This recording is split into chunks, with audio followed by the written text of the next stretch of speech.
une aventure humaine plus qu'une aventure musicale, plus qu'une aventure opératique, comme ça l'est toujours au Maroc. Vous voyez, il y avait tout un tas de défis d'amener l'opéra dans un pays où on ne l'attend pas. Et d'ailleurs, c'est vrai, les Marocains étaient les premiers à me le dire, quand on pense opéra, on ne pense pas forcément au Maroc.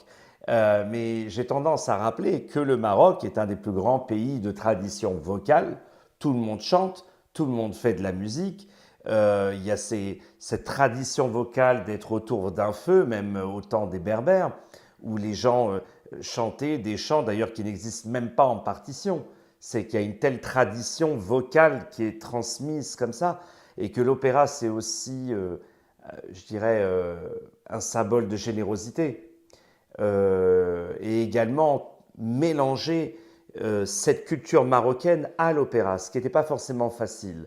C'était d'amener, comment est-ce que je peux amener le darija dans l'opéra?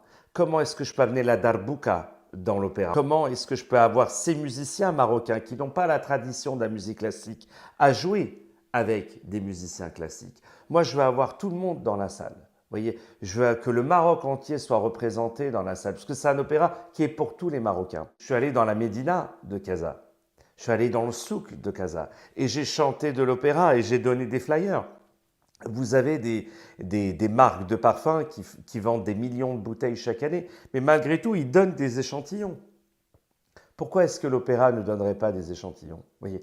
Alors moi, j'aime apporter aux gens cet opéra-là, qui est cet opéra populaire, qui est cet opéra où tous peuvent taper des mains, danser, poser des questions sans avoir la peur d'être jugés parce qu'ils ne connaissent pas un directeur d'opéra de prononcer le mot kharira. Vous voyez, on va voir s'il va y arriver ou pas.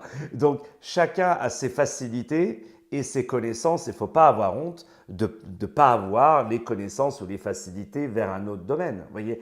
Et mon rôle en tant que passionné, c'est justement de faire le lien, de faire le pont entre ces deux mondes. Le taureau s'élance au bondissant, hors du tonnerre. Il s'élance, il entre, il frappe. Un cheval roule, entraînant un picador. A bravo taureau, il me la foule. Le taureau va, il vient, il frappe encore. Son c'est bon de dire, plein de fureur.